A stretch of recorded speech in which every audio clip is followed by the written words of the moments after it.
கரூர் கூட்ட நெரிசலில் சிக்கி 39 பேர் உயிரிழக்க காரணம் என தவிக பொதுச் செயலாளர் புசி ஆனந்த் மீது ஜாமீனில் வெளிவர முடியாத பிரிவுகளில் வழக்கு பதிவு செய்யப்பட்டிருக்கிறது.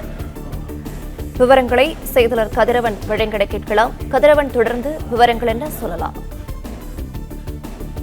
கரூரில் தமிழக வெற்றி கழகத்தின் தலைவர் விஜய் அவர்கள் பரப்புரையின் போது 39 பேர் பலியான சம்பவம் பெரும் அதிர்ச்சியும் சோகத்தையும் ஏற்படுத்தியிருக்கிறது. இந்த விவகாரம் தொடர்பாக காவல்துறையினர் வழக்கு பதிவு செய்திருக்கிறார்கள். 4 பிரிவின் கீழே பொதுச் செயலாளர் புசி ஆனந்த், அதுபோல சிடிஆர் நிர்மல்குமார், கரூர் மாவட்ட செயலாளர் கூடிய மதியழகன் உள்ளிட்ட மற்றும் சிலர் மீது இந்த வழக்கானது பதிவு செய்யப்பட்டிருக்கிறது.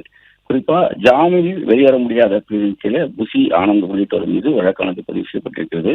நேற்று நடந்த இந்த பிரச்சார கூட்டத்தில் 39 பேர் குழந்தைகள், பெண் குழந்தைகள், ஆண் குழந்தைகள் மற்றும் ஆண்கள், பெண்கள் என 39 பேர் பலியாகக்கூடிய நிலையில இந்த கூட்ட நெரிசலுக்கு காரணமானவர்கள் மீது இந்த வழக்கானது பதிவு செய்யப்பட்டிருப்பதாக காவல்துறை தரப்பில் தெரிவிக்கப்பட்டிருக்கிறது. கரூரில் பல்வேறு இடங்களை ஆய்வு செய்து விஜய் பிரச்சாரம் செய்வதற்கான இடத்தை தேர்வு செய்தவர் புசி ஆனந்த் என்பதனாலும், உடனிருந்தவர் சிடிஆர் நிர்மல்குமார் என்பதனாலும், அந்த கடிதத்தை, அனுமதி கடிதத்தை கொடுத்தவர் கரூர் மேற்கு மாவட்ட செயலாளர்கள் கூடிய மதியழகன் என்பதனாலும் அவர்கள் மீது இந்த வழக்கானது பதிவு செய்யப்பட்டிருப்பதாக தெரிவிக்கப்பட்டிருக்கிறது.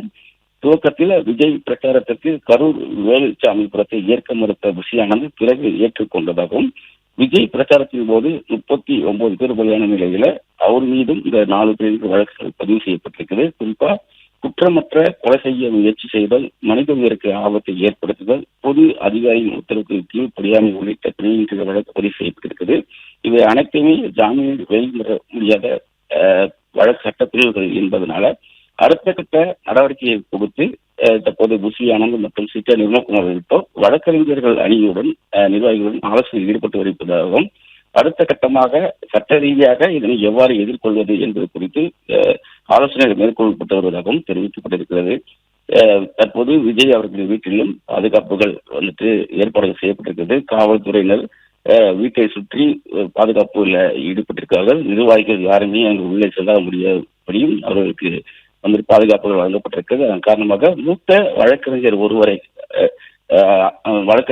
இந்த சட்ட ஆலோசனை குழுவினரும் சந்தித்து பேசி அடுத்த கட்ட நடவடிக்கை கொடுத்து ஆலோசனையில் ஈடுபட்டு வருவதாகவும் தெரிவிக்கப்பட்டிருக்கிறது.